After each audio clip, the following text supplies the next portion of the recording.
ही तो मन ही बताइएगा। अच्छा, कभी मन में ये प्रश्न आया कि आज तक हमने इतनी कथाएं सुन डाली होंगी, कम से कम आप लोगों ने 20 कथा से ऊपर तो सुन ही लिया होगा, अभी तक सुन डाला होगा ना आप लोगों ने। अब आप कहीं मन विचार करिए, हम कहते हैं कि जो भागवत कथा को सुन लेता है वो संसार से पार हो जाता है, तो हमने तो 20 कथाएं सुन ली हैं, तो क्या हम पार हो जाएंगे? तो इसका मतलब क्या गोस्वामी जी ने चौपाई गलत लिख दी होगी? मतलब फिर यही हो सकता है, यदि हम पार भी नहीं होंगे तो गोस्वामी जी ने चौपाई गलत कर दिया या तो। अच्छा, सही गोस्वामी जी भी हैं और सही हम भी हैं। पता है क्यों?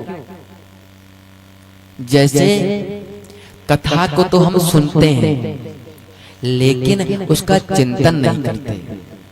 हम कथा सुनकर यहाँ से जाएं और जाकर एक ज्यादा नहीं, केवल रात्रि के समय जब आप विश्राम करिए, रात्रि में जब आप सोइए तो उससे पहले, उससे कुछ क्षण पहले चिंतन करिए कि मैंने आज सुना क्या था कथा में। ज्यादा नहीं, थोड़ा सा सोचिए। जब आप इतना सोचेंगे ना तो प्रभु आपको इतना देंगे,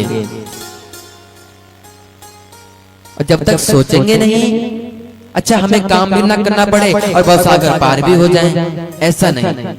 चिंतन करिए, यदि आपका चिंतन प्रबल है तो आप भवसागर से पार अवश्य होंगे, लेकिन चिंतन ही प्रबल नहीं है तो महाराज जहां थे वहीं आ जाएंगे दोबारा।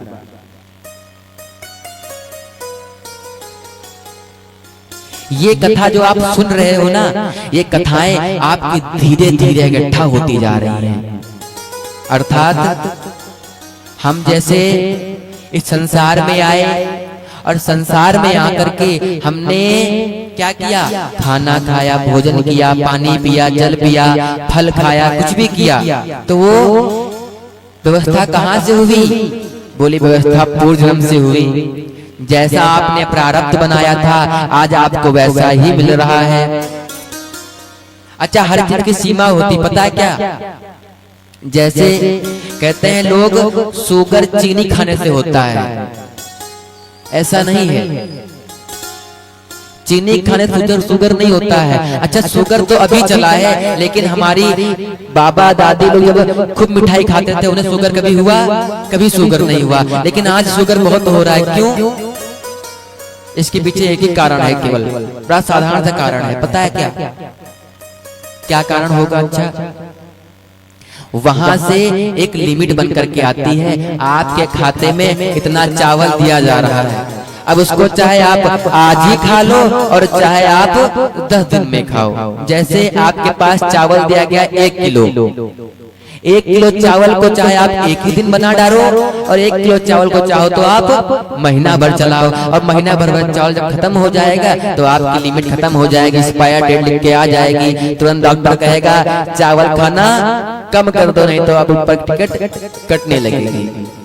ऐसे ही चीनी का होता है, हमने जितना मीठा दान कर दिया है उतना मीठा लिख दिया जाता है, इतना मीठा इसके भाग्य में है। उसको चाहे आप आज खाओ, चाहे कल खाओ और चाहे परसों खाओ, और जिस दिन आपकी लिमिट खत्म हो गई ऊपर से ऑर्डर आ जाएगा, डॉक्टर ने मना कर दिया मीठा मत खाइएगा, बंद हो गया। अच्छा, आज बड़े बड़े घरों के लोग, उनके पास सब कुछ है, लेकिन महाराज डॉक्टर ने मना कर दिया है आप चावल नहीं खाएंगे, केवल दाल पिएंगे। अब बताओ, घर में सब कुछ है लेकिन नहीं खा सकते, क्यों? क्योंकि आपकी लिमिट खत्म हो गई है अब। इसीलिए भगवान से कहा जाता है, हे भगवान सांस देना प्रभु, इतनी तो कम से कम तुमसे मिलने से पहले न निकले ये दम। सांस देना प्रभु, सब लोग प्रभु से कहा करो रात्रि के समय कि सांस देना प्रभु, इतनी तो कम से कम। कितनी सांसें चाहिए हम लोगों को? तुमसे मिलने, जब तक आपसे मिलन ना हो जाए, तुमसे मिलने से पहले न निकले ये दम सांस देना प्रभु।